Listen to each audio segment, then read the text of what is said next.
하나님 오늘 우리에게 주신 말씀 보겠습니다. 누가복음 8장 4절에서 8절까지 말씀입니다.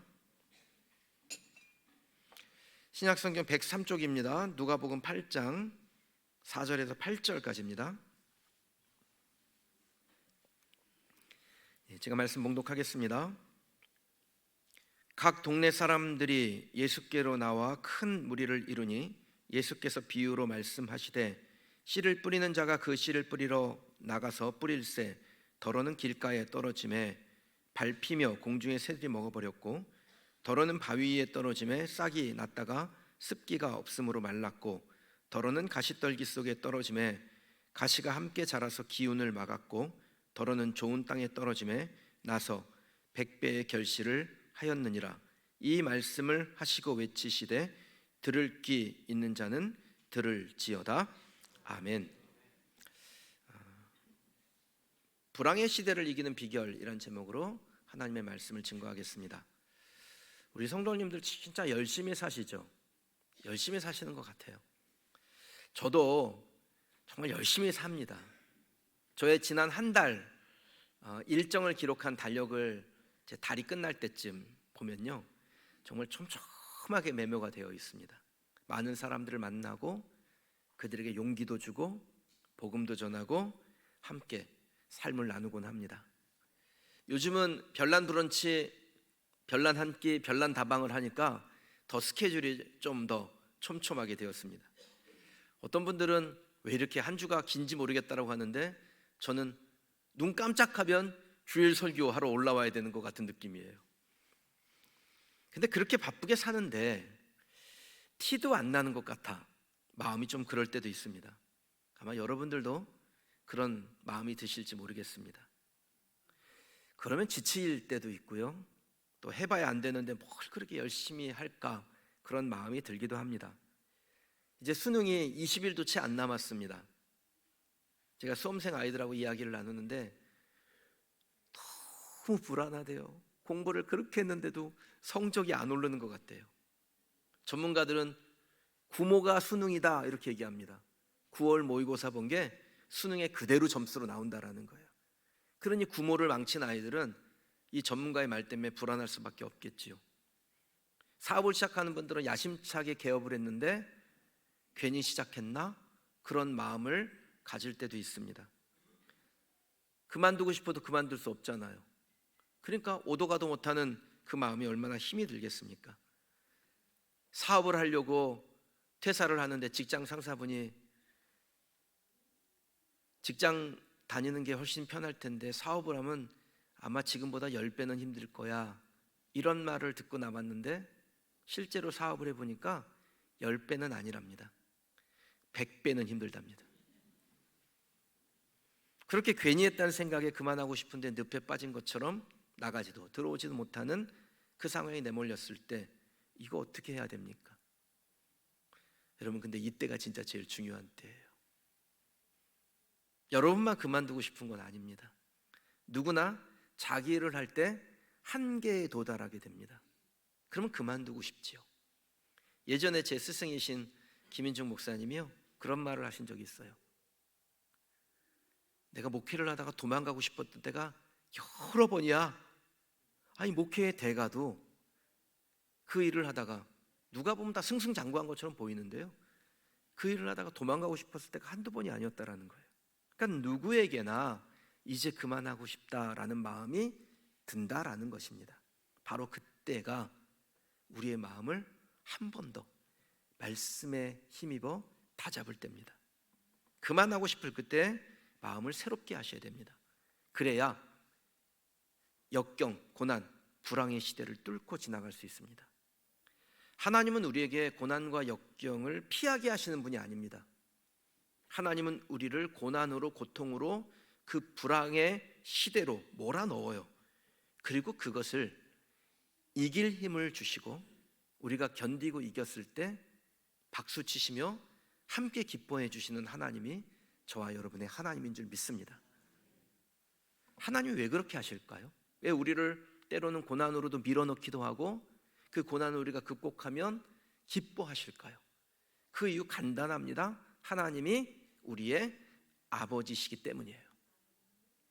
제가 제 막내딸 자전거를 가르치려고 했을 때요, 이 녀석이 죽어도 안 한다는 거예요. 무서워서 안 타겠대요. 그런데 자전거 안 타면 어떻게 됩니까? 어차피 타야 되는 거잖아요, 언젠가는. 그래서 살살 꼬셨어요. 자전거 한번 타면 아이스크림 사줄게, 초콜릿 사줄게. 그리고서는 살살 꼬셔가지고 자전거를 태웠습니다. 그랬더니 이 아이가 아빠, 그 뒤에 자전거 잡은 거 절대로 놓으면 안 돼, 그러는 거예요. 그래서 걱정하지 마, 아빠 목사야, 절대로 안 놓게, 약속할게. 그리고서는 놨습니다. 그랬더니 이 아이가 꽈당 넘어졌죠. 무릎 까이고 징징거리고 그런 걸 다시 살살 꼬셨어요. 이제 절대로 손 안 놓는다고. 그리고 자전거 다 타고 난 다음에 아빠랑 맛있는 거 먹으러 가자고. 그리고 또 놨습니다. 그렇게 몇 번을 놨는데 이 아이가 자전거 타는 것을 두려워하지 않게 됐어요. 그날 자전거를 배워서 그날 쌩쌩 타고 다녔습니다. 그리고 지금도 자전거 타는 걸 두려워하지 않죠? 아빠가 데리러 간다 그래도 난 카카오바이크 탄다고 카카오바이크를 타고 다녀요. 이런 하나님도 우리를 고난에 밀어넣고 때로는 손을 놓는 것 같은 느낌을 주실 때가 있습니다. 왜 그럴까요? 우리가 잘 이기도록 내성을 키우고 실력을 갖추게 하기 위해서 때로는 하나님 손을 놓습니다.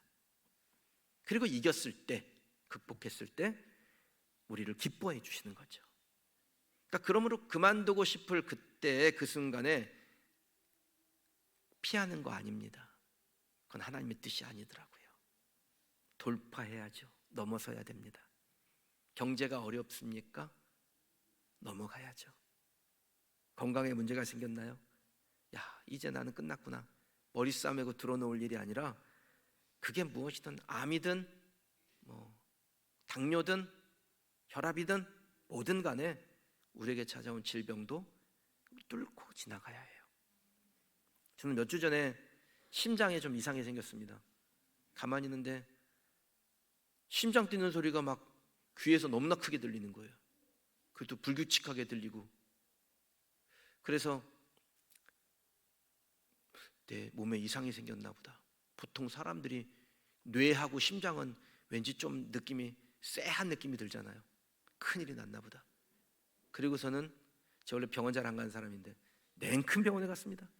가가지고 심장 초음파도 하고 또 24시간 신전도도 달고 다 체크했는데 심장에는 이상이 없대요.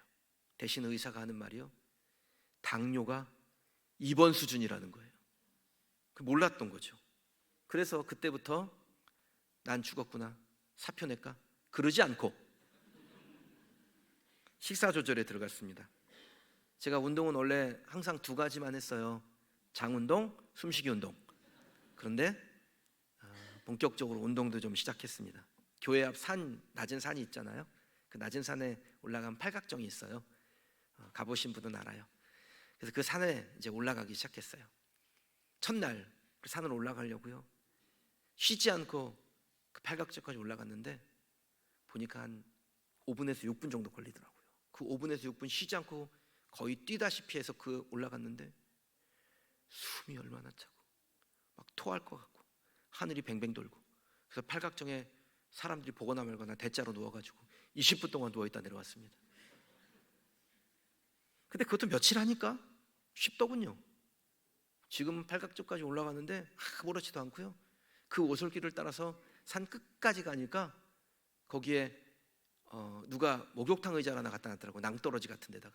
그리고 거기 앉아가지고 찬양도 하고 또 기도도 하고 그러고 내려옵니다. 여러분 보실 때 제가 이제 좀 턱선이 나온다? 이런 느낌이 드셨을 거예요. 제가 좀 젊었을 때 좀 턱선이 좀 나올 때 그 탤런트 차태현을 닮았다, 사람들이 그런 얘기를 했어요. 그런데 제가 얼굴이 막 풍성해지니까 어떤 분이 여기 계세요. 그분이 저한테 목사님 윤정수 닮았어요 그러는 거예요. 이제 제사 전에 윤정수는 없습니다. 관계 때문에 힘드신 분들도 계시죠. 대판 싸고 나면 그 꼴도 보기 싫죠. 그래서 어쩔 건가요? 교회 옮길 겁니까? 부부싸움하고 대판 싸운 다음에 이혼할 겁니까? 어떻게 하실 겁니까? 교회 옮기면 그런 사람이 또 없을까요? 돌파해 가는 거예요. 내 관계에 장애물이 된 그 사람을 찾아가서 그 관계를 회복시키는 수고를 시도해 보는 겁니다. 안 될 수도 있죠. 그런데 그 깨진 관계가 온전하게 될 때까지 견뎌야 해요. 여러분의 고난과 역경이 무엇이든 넘어서기를 주님의 이름으로 축원합니다. 그래서 여러분도 기쁘실 뿐 아니라 그 고난과 역경에서 여러분이 승리하기를 원하시는 하나님도 기쁘시게 하는 우리 성도들이 되시길 소망합니다. 자, 그러면 우리에게 찾아온 이 고난과 역경을 이겨보려면 어떻게 하면 될까요? 오늘 본문의 말씀을 통해서 우리에게 찾아온 이 고난과 역경, 불황의 시대를 극복하는 비결이 무엇인지 한번 확인해 보시죠. 고난과 역경, 불황의 시대 어떻게 이길 수 있나요? 무엇을 해야 됩니까? 첫 번째는요, 씨 뿌리기를 멈추지 마세요. 시도를 계속하셔야 되는 말씀입니다. 하던 일 이제 그만 하지 마시고 끝까지 하세요. 성경의 인물 중에서 이삭이라는 사람 아시죠? 우리에게 씨 뿌리기를 멈추지 않고 끝까지 하면 어떻게 되는지에 대한 진리를 알려줍니다. 이삭의 강점은 자기의 삶에 불황이 찾아왔을 때 겁내지 않는 거예요. 가뭄이 왔는데 두려워하지 않습니다. 가뭄 중에 애굽으로 도망간 사람들이 얼마나 많았어요. 그런데 그 가뭄 든 땅에 그곳에 농사 지을 용기를 냅니다. 어떻게 그 용기를 낼 수 있었을까요? 하나님이 자기에게 하신 약속을 보고 씨 뿌리는 걸 멈추지 않는 거예요. 물론 이삭이 씨를 뿌릴 때마다 족족 좋은 결과를 얻은 건 아닐 겁니다. 했다면 100배라는 건 없습니다. 이삭도 그 씨를 땅에다 뿌릴 때 어떤 땅에서는 실패했겠죠. 그래도 이삭은 하나님의 약속을 믿고 뿌리는 것을 멈추지 않습니다. 그래서 왕성하고 창대하여 마침내 거부가 되었다라고 성경이 말씀합니다. 사랑하는 성도 여러분, 씨를 뿌리는 일은 누구나 할 수 있지요. 그런데 그 씨를 뿌리는 것을 멈추지 않는 것은 아무나 하는 게 아닙니다. 저는 저와 여러분이 씨 뿌리는 것을 멈추지 않는 하나님의 약속을 바라보는 사람들이 되시길 주의 이름으로 축원합니다. 오늘 우리가 읽은 본문에도 한 농부가 등장하는데 이 농부를 저는 씨 뿌리기를 멈추지 않았던 사람이라고 부르고자 합니다. 뿌린 씨가 길가에도 떨어졌고요, 뿌린 씨가 돌밭에도 떨어졌고요, 뿌린 씨가 가시더미에도 떨어졌습니다. 뭔가 될 듯 될 듯 하다가 안 되는 일이 일어난 거예요. 실망할 만하지요. 그럼에도 불구하고 이 농부는 씨 뿌리는 것을 멈추지 않았습니다. 어쩌면 여러분이 이 농부와 비슷한 상황에 놓여 있을지도 모릅니다. 씨를 3번이나 뿌렸는데 그 뿌린 씨앗을 다 잃어버리는 실패를 경험했을 수도 있어요. 자, 실패했습니다. 그럼 뭘 하면 되죠? 실패 다음에 뭡니까? 그만해야 되나요? 아닙니다. 4번째 씨앗을 뿌려야죠. 멈추지 않고 시도하는 겁니다. 그러면 열매를 맺습니다. 그 4번째 던진 씨앗이 좋은 땅에 떨어질지 어떻게 알겠습니까? 그리고 그 좋은 땅에 떨어지기만 하면 그 씨앗은 우리가 이전에 잃어버렸던 실패했던 3번째 그 모든 시도들을 다 기억도 못할 만큼 상쇄시키는 좋은 결과로 우리에게 다가올 줄 믿습니다. 씨 뿌리기를 멈추지 않으려면 어떻게 해야 될까요? 구체적으로 무엇을 해야 될까요? 가장 먼저 하실 일은요, 실패를 두려워하지 않겠다라는 말을 하셔야 돼요. 자기 고백을 하라는 거예요. 이 농부는 자신의 씨가 길가, 돌밭, 가시더미에 떨어질 것을 전혀 예상하지 못한 것은 아닐 겁니다. 농사 한두 번 지어보겠습니까? 분명히 알았지요. 그리고 실패도 했어요. 그런데 또 씨를 뿌립니다. 그 씨를 뿌릴 때 무슨 말을 했을까요? 이 농부가 4번째 씨앗을 뿌릴 때 이렇게 얘기했을 거예요. 이번에는 잘 될 거야. 혹시 실패하더라도 여기서 그만두진 않겠어. 나를 두렵게 하는 모든 것들아, 나 그렇게 만만한 사람 아니야. 그 고백을 스스로에게 하고 4번째 씨앗을 뿌리지 않았겠습니까? 지금까지 여러분들이 여러 번 시도를 했고 어쩌면 여러 번 실패했을 수도 있습니다. 그거 괜찮아요. 원래 씨앗이라는 거는 그렇게 지 멋대로 날아가서 길가에도 떨어지고 돌밭에도 떨어지고 가시더미에도 떨어지고 하는 겁니다. 여러분에게만 일어나는 일은 아닙니다. 많은 사람들이 자신의 씨앗을 잃어버리는 아픔을 겪습니다. 근데 성공한 사람들의 이야기를 들어보면요, 다 그 실패와 고통과 아픔을 극복하고 다시 씨를 뿌리는 일을 하고 그 씨를 뿌렸을 때 좋은 결과를 얻게 되었다라고 증거합니다. 언제일지 모르지만 단 하나의 씨앗 하나가 자기가 잃어버렸던 모든 것들을 다 채우고도 남을 만큼 돌아온다라는 거예요. 그러니 여러분, 뿌리기를 멈추지 마시기 바랍니다. 그리고 그것을 뿌릴 때 이번 씨앗은 잘 될 거야 라는 자기 고백을 하되 하나님 우리에게 주신 확신 가운데서 그 씨를 뿌리는 성도가 되시길 주의 이름으로 축원합니다. 그래서 씨를 뿌리는 사람은 무엇을 해야 되냐면 기대해야 돼요. 내 상황에 몰입하지 말고 미래에 일어날 것을 기대해야 됩니다. 환경을 보잖아요. 씨를 못 뿌려요. 그런데 두려움을 이기고 남들 다 두려워할 때 씨를 뿌리는 사람은 남들이 상황 좋아져서 이제 씨나 뿌려볼까 할 때 거두는 삶을 살아요. 항상 한 발자국씩 먼저 앞서간다라는 거예요. 통계에 의하면요, 불경기, 불황은 매년 옵니다. 그리고 통계에 의하면 적극적으로 긍정적으로 행동한 사람은 그 불경기와 상관없는 삶을 살아갑니다. 근데 알면서 왜 좋은 결과를 얻지 못할까요? 미래를 기대하는 마음보다 현재의 우리를 억압하고 옥죄는 상황에 너무 마음을 두기 때문에 그래요. 여러분, 우리가 아는 큰 부자들은 언제 만들어지는 줄 아세요? 불황 때 만들어집니다. 역경이라고 생각했던 그때가 바로 엄청난 기회라는 거예요. 집은 언제 사야 되는 줄 아세요? 다들 지금은 집 살 때가 아니라 그럴 때 집을 사셔야 돼요. 집은 언제 팔아야 될까요? 다들 빨리 집 사라고 그럴 때 집을 파셔야 됩니다. 이게 지금까지 사람들이 만들어 놓은 패턴이더라고요. 1931년 대공황이 찾아왔을 때 그 두려움을 이기고 존 피어포튼 모간이라는 사람이 코카콜라라는 신생 기업에 투자를 합니다. 그리고 엄청난 성과가 되어서 이 사람은 나중에 JP 모간 은행의 주인이 돼요. 2008년에 서브프라임 금융위기가 찾아왔죠. 다들 두려울 때 우리가 잘 아는 선한 부자 워런 버핏이요, 골드만삭스 은행에 55억 달러를 투자를 했습니다. 그리고 3년 만에 55억 달러를 다시 회수했을 뿐 아니라 이 골드만삭스 은행의 10대 주주의 이름을 올리게 됩니다. 근데 이 내용이 성경에 나와요. 전도서 11장 4절에요. 풍세를 살펴보는 자는 파종하지 못할 것이요 구름만 바라보는 자는 거두지 못하리라.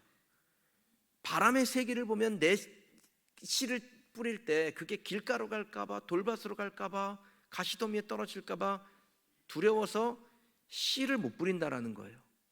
구름을 보면 곧 비가 올 것 같으니까 곡식을 거둬서 말려야 되는데 비 오니까 거두지 말자 그러다가 아예 거둘 수 없게 된다라는 거예요. 많은 사람들이 불황의 시대에는 손에 쥔 것을 꼭 움켜쥐고 있으라고 합니다. 안 쓰면 남는 거라 그래요.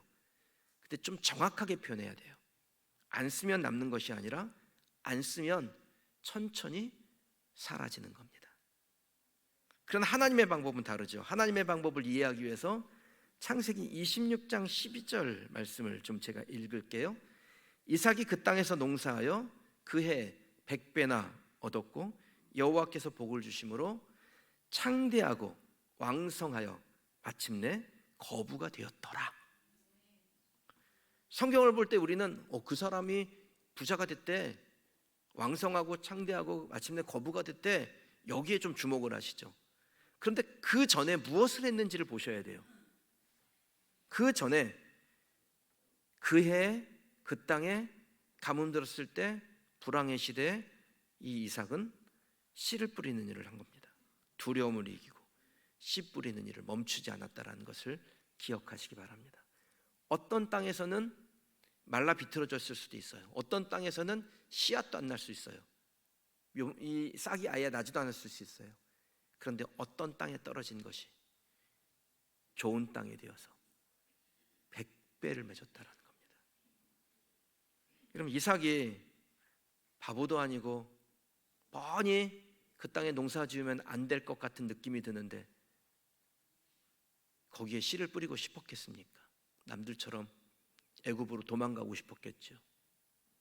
그런데 하나님의 약속을 보며 담대하게 믿음으로 그 씨앗을 뿌렸을 때 결과는 뭡니까? 100배의 수확을 거두고 왕성하고 창대하여 마침내 거부가 되는 거예요. 전 저와 여러분들이요, 씨 뿌리는 일을 두려워하지 않는 분들이 되시기를 소망합니다. 뿌릴 때 하나님의 약속을 받고 그 약속에 근거하여 믿음으로 나아가는 저와 여러분이 되기를 주님의 이름으로 축원합니다. 세계 최초로 에베레스트 산을 정복한 사람이 있습니다. 에드먼드 힐러리라는 분이에요. 이 에드먼드 힐러리라는 분이 1940년부터 이 에베레스트 산을 정복해 보려고 애를 썼는데 번번이 실패했습니다. 근데 멈추지 않았어요. 날마다 자기 책상 앞에 에베레스트 산을 그 사진을 찍은 것을 붙여놓고 이렇게 외쳤습니다. 나는 반드시 너를 넘어서고야 말 거다. 너는 그대로 멈춰 있지만 나는 지금도 계속해서 자라나고 있다. 내가 반드시 내 머리 위에 서고야 말겠다. 그렇게 자기 고백을 했어요. 그렇게 계속해서 자기 고백하며 시도한 결과 몇 번의 실패는 있었지만 1953년 5월 29일 이 에드먼드 힐러리는 최초로 에베레스트에 올라갑니다. 그를 도와서 함께 올랐던 셀파 텐징 노르가이와 함께 에베레스트 정복자 최초로 정복자의 이름을 남깁니다. 그래서 지금도 이 에베레스트 산 가장 가까이 있는 공항의 이름이 최초의 정복자의 이름을 따서 텐징 힐러리 공항이라고 불러요. 에드먼드 힐러리가 에베레스트 정상에 발을 딱 내딛는 순간 그를 도왔던 셀파 텐징 노르가이가 이렇게 얘기했대요. 우리가 월드컵 4강에 올라갔을 때 그 텐징 노르가이의 그 외침을 따온 건데요. 기억하시죠? 꿈은 이루어진다. 시편 126편 5절에 울며 씨를 뿌리러 나가는 자는 정녕 기쁨으로 그 단을 거두리로다 말씀합니다. 여러분, 이 말씀이 여러분의 말씀이 되기를 축복합니다. 실패해서 잠시 머뭇하고 있는 여러분에게 이 말씀이 여러분의 말씀이 돼서 그래, 지금은 울며 씨를 뿌리나 반드시 그 단을 거두어 돌아올 것이다. 그렇게 자기 고백하며 고백대로 되는 여러분의 삶이 되기를 주님의 이름으로 축원합니다. 우리에게 찾아온 고난과 역경 앞에서 우리는 어떻게 행동해야 될까요? 두 번째는요, 내 아버지 하나님을 믿고 100배를 기대하세요. 구체적인 숫자가 나오죠? 100배를 기대하세요. 씨를 뿌리되 기쁨으로 씨 뿌리는 사람이 되시기를 바랍니다. 뿌리되 전혀 기대감이 없이 뿌린다면 실제로 열매를 맺게 될 때 그게 감사가 안 될 거예요. 우연처럼 느껴집니다. 나를 돕는 손이 있었다라는 것을 간구하게 되는 겁니다. 그런데 놀라운 100배, 우리가 하나님 아버지에게 기대한다면 하나님은 우리에게 100배를 주실 것이고 우리는 그 100배를 얻었을 때 내 힘으로 한 거야, 우연으로 된 거야가 아니라 하나님이 하셨구나. 이것 때문에 하나님께 감사하고 그 감사가 또 다른 감사를 만드는 축복의 선순환을 만들어낼 줄 믿습니다.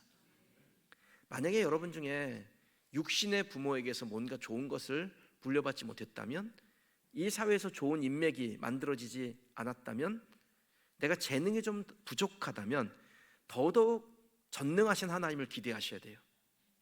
씨 뿌리는 노력은 내가 하지만 그것을 열매 맺게 하시는 분은 이 세상 만물을 주관하시는 전능하신 하나님이시니까 그 하나님을 더욱 기대하며 100배를 소망하시기 바랍니다. 우리 교회는 개척교회니까 아내하고 저하고 둘이 시작했겠죠. 그리고 첫 번째로 동참하겠다고 하신 분이 여기 앉아 계신 우리 최종훈 집사님 부부였어요. 그리고 개척 기도를 하는데 이상배 그때는 집사님 부부가, 오세곤 집사님 부부가, 또 고경아 권사님이, 뭐 몇몇 사람들이 왔어요. 그렇게 사람들이 모여서 첫 예배를 드렸을 때 우리 교회 작년 성도가 52명이었습니다. 그리고 지금 우리 교회 작년 성도 출석이 한 450, 제적은 한 550, 그러니까 딱 하나님이 8년 10개월 만에 10배가 되게 하신 거죠. 한 20년쯤 지나면 어떻게 될까요? 하나님이 100배가 되게 하실 겁니다. 그 100배가 되면 어떤 일이 일어날까요? 와, 우리 교회 부자 됐어, 사람들 많이 모여, 예배당 더 지어야 돼. 그게 아니라 교회가 필요한 곳에 사람들이 모이나 예배할 수 없는 공간에 우리들이 가서 예배당을 세우고 그곳에서 하나님의 이름을 찬양하는 거룩한 교회의 선순환이 일어나게 될 겁니다. 오늘 여러분들이 보시는 불어권 교회, 넘치는 교회죠. 우리가 이름을 넘치는 교회라고 정했어요. 오버플로잉 처치. 여러분, 이 교회를 처음 세울 때 아까 보니까 우리 문용희 장님 인테리어를 책임지고 하셔가지고 서로 얼굴 와서 막 반갑게 인사하시던데, 이 교회를 세울 때 담당하는 우리 사역자 필레몬이 의자를 맨 뒤까지 끝까지 깔아야 된다 그랬어요. 저는 조금 여유롭게 깔고 뒤에 테이블도 놓고 커피 타임도 할 수 있도록 그렇게 하면 어떨까 그랬더니 아니래요. 예배당에 끝까지 의자를 깔아야 된대요. 사람들이 많이 온대요. 제가 작년 설립 예배 때 설교를 하러 갔었는데 진짜 예배당 끝까지 사람들이 앉고 예배당에 자리가 모자라서 서 있더라고요. 여러분, 하나님이 기대하는 만큼 주시되 100배를 기대하면 100배 주십니다. 오늘 본문의 말씀을 가지고 제가 산수 공부 좀 여러분하고 하려고 합니다. 본문에 등장하는 농부가 총 4개의 씨앗을 뿌리죠. 하나는 길가에, 하나는 돌밭에, 하나는 가시더미에 떨어집니다. 그리고 마지막에 던진 4번째 씨앗이 어디에 떨어져요? 좋은 땅에 떨어지죠. 그래서 이 좋은 땅에 떨어진 씨앗 하나가 몇 배가 됩니까? 100개가 됩니다. 그러니까 이 농부는 어쨌든 4개의 씨앗을 수확을 거두려고 던졌는데 그 중에 3개는 잃어버렸고 하나가 좋은 땅에 떨어져서 100개가 되어 돌아옵니다. 이걸 퍼센트로 하면 몇 퍼센트라고 할까요? 2500%예요. 어마어마하죠. 여러분, 주식 투자에서 2500% 걷어본 적 있어요? 근데 보세요, 4개를 던져서 100개를 얻었으니까 25배인데 이게 퍼센트로 하면 2500%인데 만약에 우리가 던졌던 첫 번째 씨앗이 좋은 땅에 떨어짐으로 인해서 거기서 열매를 맺었다면 우리는 몇 퍼센트의 수확을 거두냐면 10,000%의 수확을 거둬요. 그러니까 하나님이 하나님의 자녀들에게 계획하고 계신 것이 이렇게 웅장해요. 그러니까 조금 받고 난 다음에 하나님 충만해요, 충분해요, 이 정도면 됐어요, 저 감당 못해요, 그러지 마세요. 하나님은 우리에게 적어도 2500%, 많으면 10,000%로 돌려주시고자 계획하고 우리에게 씨를 뿌리는 용기를 내라라고 말씀하셔요. 그러니 하나님을 기대하는 여러분이 되시길 바랍니다. 제가 좋아하는 선교사 라인하르트 본케는요, 하나님의 사람은 초라한 발상을 하지 않는다고 했습니다. 저는 여러분이 무엇을 하든지 위대하신 하나님, 적어도 2500%, 그리고 기대하시는 대로 10,000%로 우리에게 돌려주신 하나님을 기대하는 성도들이 되시길 주의 이름으로 축원합니다. 그게 우리 교회 스타일이죠. 그러니까 스타일 구기지 마시고 스타일대로 사시는 저와 여러분이 되시길 바랍니다. 우리에게 찾아온 고난과 역경 앞에서 우리가 어떻게 행동하면 좋을까요? 3번째는 좋은 땅에 뿌리고요, 그리고 여러분 자신이 좋은 땅이 되시기 바랍니다. 사람들이 무슨 일을 할 때 될 듯 될 듯 하다가 마무리가 잘 안 되는 이유가 뭘까요? 좋은 땅이 아닌 거예요. 그러니까 내가 무슨 일을 할 때 될 듯 되다가 안 될 때 즉시 하나님 앞에 무릎 꿇고 내가 좋은 땅이었는지 확인하고 좋은 땅이 아니었던 회개하고 좋은 땅이 되겠다라고 다짐하고 결심하시면 됩니다. 앞에 두 가지 원칙을 우리가 잘 지켰다 할지라도 이 좋은 땅의 법칙을 지키지 않으면 결실의 지속성이 나타나지 않습니다. 한두 번은 될지 몰라요. 그래서 좋은 땅이 아닌데 간절히 바라잖아요. 근데 좋은 땅으로 바뀌기를 원하고 하나님이 그것을 주셨는데 그렇지 않잖아요. 그러면 그 사람은 어떻게 되냐? 첫 번째 축복을 마지막 축복으로 장식하게 됩니다. 불행한 거 아니에요? 내가 복을 받았는데 그게 마지막 축복이 되어버린 거예요. 몇 번은 거두게 될지 몰라도 이삭에게 허락하신 결과 마침내 거부가 되었다. 마침내 결실을 하였다.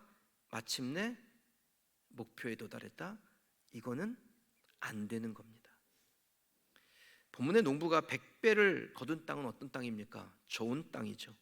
만약 우리가 좋은 땅에 씨를 뿌리게 된다면 하나님은 우리에게 100배를 주실 거예요. 근데 좋은 땅이 아니잖아요. 그럼 100배 기대해도 우리의 기대와 같지는 않을 겁니다. 당장은 뭔가를 거두는 것 같지만 나중에 구멍 뚫어진 전대에 우리의 재물을 넣는 것과 같이 다 사라지고 도리어 그것을 더 토해내야 될지도 모를 일이 생겨요. 요즘 그 뉴스에 이선균 배우 이야기가 계속해서 나오고 있는데 얼마나 외모가 괜찮아요. 목소리도 너무 좋잖아요. 몽골레 파스타 그러는데 좋잖아요. 네. 근데 이 배우가 좋은 땅이 아니었던 거잖아요. 근데 좋은 땅인 것처럼 자기의 재능을 썼을 때 CF 찍으면서 1억도 받고 2억도 받고 5억도 받고 그랬을 거예요. 그런데 좋은 땅이 아니니까 어떻게 됩니까? 맨 마지막에 위약금을 5배, 10배로 토해내야 돼요. 인생 전체가 완전히 부정당하고 더 이상 재기할 수 없는 상태에 내몰리게 된 겁니다. 왜 그럴까요? 좋은 땅이 아니었던 거예요. 프린스턴 신학교 학장도 역임하시고 또 위대한 기업가로 추앙받는 존 템플턴이라는 분이 있습니다. 이분이 자신의 기업을 운영하고 또 새로운 기업에 투자할 때 철저한 원칙이 있었는데 원죄가 있는 기업에는 투자도 경영도 하지 않는다 이겁니다. 원죄라는 게 뭐예요? 죄를 유발하는 시작이 되지요. 그래서 그 기업이 자체적으로 죄를 짓지는 않지만 그 기업에서 만든 제품, 상품이 죄를 짓게 한다면 예를 들면 술을 만드는 회사, 담배 만드는 회사, 카지노를 운영하는 회사, 살상무기를 만드는 회사 이런 것들은 그 회사가 직접 죄를 짓는 건 아니야. 그 제품이 죄를 만들지 않습니까? 얼마나 많은 사람들이 그 살상무기 때문에 희생당해요? 얼마나 많은 사람들이 담배 피다가 폐암 걸려요? 얼마나 많은 사람이 술 마시다가 간경화 걸려요? 얼마나 많은 사람이 카지노 가서 도박하다가 인생을 피폐하게 만듭니까? 그러니까 이런 것들, 이 원죄가 있는 회사에는 아무리 돈을 많이 번다 할지라도 경영도 투자도 하지 않는다라는 거예요. 여러분 보세요. 이런 회사에 투자하면, 이런 회사를 경영하면 100배 금세 얻을 것 같죠. 그런데 이 100배는 하나님의 100배가 아닌 거예요. 지속성이 나타나지 않는다라는 겁니다. 그래서 그가 자주 하던 말은요, 수익이 그 땅의 모든 것을 말하지 않는다 였습니다. 결과가 면죄부를 주지 않는다라는 겁니다. 역경 앞에서도 좋은 땅의 비전, 좋은 땅에 씨를 뿌리겠다는 비전, 좋은 땅이 되고자 하는 열망의 비전, 좋은 땅의 축복을 나누겠다라는 비전, 이것이 흔들리지 않는 우리 성도님들 그리고 우리 교회가 되기를 주님의 이름으로 축원합니다. 그러면 어떻게 좋은 땅인지 알 수 있을까요? 무엇이 좋은 땅인지 어떻게 알 수 있을까요? 로마서 2장 14절 이하예요. 율법 없는 이방인이 본성으로 율법의 일을 행할 때에는 이 사람은 율법이 없어도 자기가 자기에게 율법이 되나니 이런 이들은 그 양심이 증거가 되어 그 생각들이 서로 혹은 고발하며 혹은 변명하여 그 마음에 새긴 율법의 행위를 나타내느니라. 무엇이 좋은 땅인지 아닌지를 알게 합니까? 여러분 양심이, 여러분이 안다라는 거예요. 내가 이걸 하려고 하는데 이게 내 양심에 매우 꺼리낀다라는 거예요. 좋은 땅이 아니라면. 그런데 좋은 땅이면 기쁘죠. 내 양심이 그것을 증거해 주니까 내 마음이 기쁘게 되는 겁니다. 무엇을 하든 좋은 땅을 추구하고 살면 사람들은 그 좋은 땅으로 모여들게 될 겁니다. 여러분이 좋은 땅이 되시잖아요. 여러분 주변으로 사람이 모여요. 우리 교회가 좋은 땅이 되잖아요. 우리 교회로 사람들은 모여듭니다. 저는 우리 교회가 좋은 땅이 되기를 소망합니다. 우리 교회가 따뜻하고 용납이 있고 존중하고 또 예의 바르며 충성과 헌신이 넘치고 이기적이지 않고 우리의 사역이 하나님 나라를 지향하는 사역들이 되기를 간절히 소망합니다. 그러면 사람들이 이곳에 머물지 않겠어요? 패밀리들이 이곳에 좀 오셨는데요. 그럼 그분들이 우리 교회에 와서 우리 교회가 좋은 땅이라는 것을 확신하게 된다면 여기에 머물러 있지 않겠어요? 100배를 거둘 수 있는데. 우리 교회 새가족들이 좀 많이 오시는 편인데 새가족들이 오셔서 그 공통적으로 하는 이야기가 있습니다. 그게 무엇이냐면 교회가 좀 따뜻한 느낌입니다. 그래요. 아직 한마디도 안 걸었어요. 근데 들어오면서 그 기운을 느끼는 거죠. 영적인 그 정서가 있는 거예요. 저는 우리 교회가 사람과 사람을 대하는 그 따뜻한 정서가 있기를 축복합니다. 제가 교육자들에게 하는 얘기가 있어요. 어디 가서 면접을 볼 때 전도사님은 뭘 잘합니까? 라고 물어보는 교회는 가지 말라고 그래요. 왜냐하면 그건 사람을 도구화시키려고 하는 의도가 보이거든요. 그러니까 이런 거예요. 교회 안에 사람을 도구화하려고 하지 않고 그 사람과 사람 사이에 만들어지는 그냥 그 따뜻함, 그리고 하나님 나라를 향해 함께 가고자 하는 그 열망, 그것이 있으면 잘하거나 못하거나 뭐 그게 중요합니까? 하나님이 좋아하는 일을 하면 되지요. 그리고 그럴 때 사람들이 모여들죠. 그거를 보고 부흥이라 그래요. 그러니까 사람들이 많이 모여드는 게 부흥이 아니에요. 사람들이 많이 모여드는데 좋은 땅이 아니라면 땅이 피폐해지는 겁니다. 부흥은 하나님 나라의 가치에 동의한 이들이 모여서 하나님의 의를 확대할 때 그걸 부흥이라고 해요. 저는 우리 교회가 부흥하기를 원하고 우리 성도님들이 삶이 부흥하게 되기를 주의 이름으로 축원합니다. 오늘 말씀을 좀 정리해 볼게요. 첫째는 씨 뿌리는 일을 멈추지 않고 그 역경을 이기는 사람이 결국은 성공하게 됩니다. 둘째, 하나님께 100배를 기대하는 사람이 역경을 이기고 성공하게 됩니다. 셋째, 좋은 땅에 뿌리고 또 내가 직접 좋은 땅이 되는 사람이 역경을 이기고 불황의 시대를 이기고 승리하게 됩니다. 저는 저와 여러분이 씨를 뿌리되 멈추지 않는 씨를 뿌리되 100배를 하나님께 기대하는 씨를 뿌리되 좋은 땅에 뿌리고 좋은 땅이 되고자 하는 열망을 품는 우리 성도들이 되시기를 주님의 이름으로 축원합니다. 여러분, 우리의 삶을 보면 다 거친 바다 위에 서 있지요.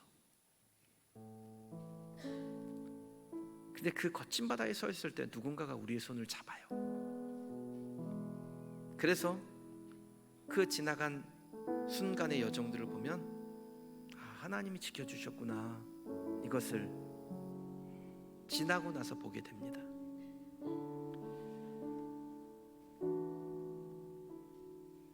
시간이 지나면 하나님이 우리의 아픔을 아시니 그 눈물을 닦으시고 마치 들판에 돋아나는 여린 풀처럼 우리의 마음을 새롭게 하심으로 다시 일어설 수 있도록 도와주십니다. 여러분 중에 날카로운 칼에 비어져 있는 그런 풀과 같은 분도 있을 겁니다. 근데 하나님이 성경에 말씀하셔요. 벤 풀에 내리는 비같이 하시겠다고. 그 뱀풀의 비가 내리면요 새싹이 돋아요. 제가 산에 간다고 말씀드렸잖아요. 산에 갔다 내려오는데 조그만 논이 있더라고요. 다 이미 추수를 해갔어요. 그 벼 줄기가 노랗게 갈색으로 변해서 이미 그건 죽은 풀 같았어요. 근데 여러분, 지금이 모내기도 아닌데, 모내기철도 아닌데 그 죽은 풀 옆에 그 푸른 이삭이 조금씩 돋아나고 있더라고요. 제가 그걸 보면서 하나님 뱀풀에 내리는 비같이 우리의 상한 삶에 하나님이 은혜 주시면 우리는 다시 솟아날 수 있습니다. 그 고백을 하게 되었습니다. 여러분, 오늘 하나님이 우리에게 그와 같은 은혜 주실 줄 믿습니다. 우리 다 같이 자리에서 한번 일어나실까요? 그리고 결국은 기쁨의 날 주시는 하나님을 기대하며 하나님 앞에 찬양하고 기도하십시다.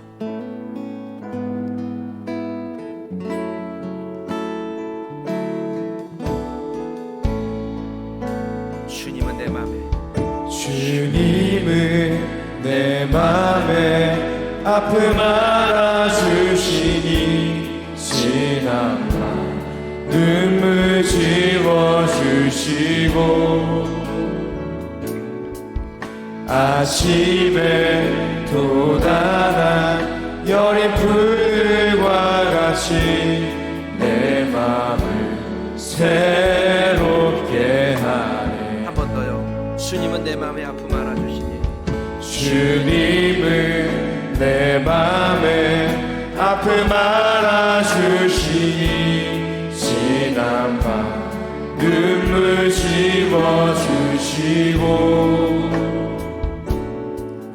아침에 돋아난 여린 풀들과 같이 내 맘을 새롭게 하네. 흐르는 시간, 흐르는 시간에 보인 주의 영광은 내 삶을 밝게 비춰주시니 온 땅과 모든 삶보다 전에 계셨던 주님 창조에 주를 찬양하네. 주님은 거친 바다 위, 주님은 거친 바다 위 나의 영혼 두 손으로 굳게 잡아주시네. 주님께 맡긴 인생의 여정 속에 아픈 마음 기쁨의 날 주시네. 주님은 거친 바다 위, 주님은 거친 바다 위 나의 영혼 두 손으로 굳게 잡아주시네. 주님께 맡긴 인생의 여정 속에 아픈 날을 기쁨의 날 주시네. 하십시다. 주님은 거친 바다 위 나의 영혼 두 손으로 굳게 잡아주시네. 주님께 맡긴 인생의 여정 속에 아픈 날을 기쁨의 날 주시네. 사랑하는 여러분, 거친 바다 위에 서 있는 우리에게, 그 흔들거리는 우리에게 두 손으로 우리를 굳게 잡으셔서 우리를 지키시는 하나님, 그 주님께 인생의 여정을 맡긴 우리를 반드시 기쁨의 날로 인도하여 주실 줄 믿습니다. 오늘 하나님 앞에 여러분의 형편과 사정을 아뢰실 때 하나님, 주님은 내 마음의 아픔 아시소 나의 눈물을 닦으시는 하나님이라고 하셨으니 뱀풀에 내리는 비와 같이 우리를 회복시키시는 하나님이시니 하나님, 나에게 하나님의 음성 들려주시고 내가 너를 기대한다, 너도 나를 기대하라 말씀하여 주옵소서. 그렇게 하나님 앞에 기도하는 시간 가지십시다. 함께 기도하겠습니다. 은혜로우신 하나님, 하나님의 은혜를 이기를 원합니다. 주님은 거친 바다 위 나의 영혼 두 손으로 굳게 잡아주시네. 주님께 맡긴 인생의 여정 속에 아픔만큼 기쁨의 날 주시네. 주님은 거친 바다 위 나의 영혼 두 손으로 굳게 잡아주시네. 주님께 맡긴 인생의 여정 속에 아픔만큼 기쁨의 날 주시네. 사랑하시는 하나님, 하나님, 우리의 삶을 돌이켜보니 날카로운 칼날에 베어버린 풀입니다. 그런데 그곳에 하나님께서 빈들에 내리는 단비와 같이 그 뱀풀 사이사이로 하나님의 어루만짐과 위로하심을 채우사 회복시켜 주시니 감사합니다. 더욱 회복시켜 주실 줄도 믿습니다.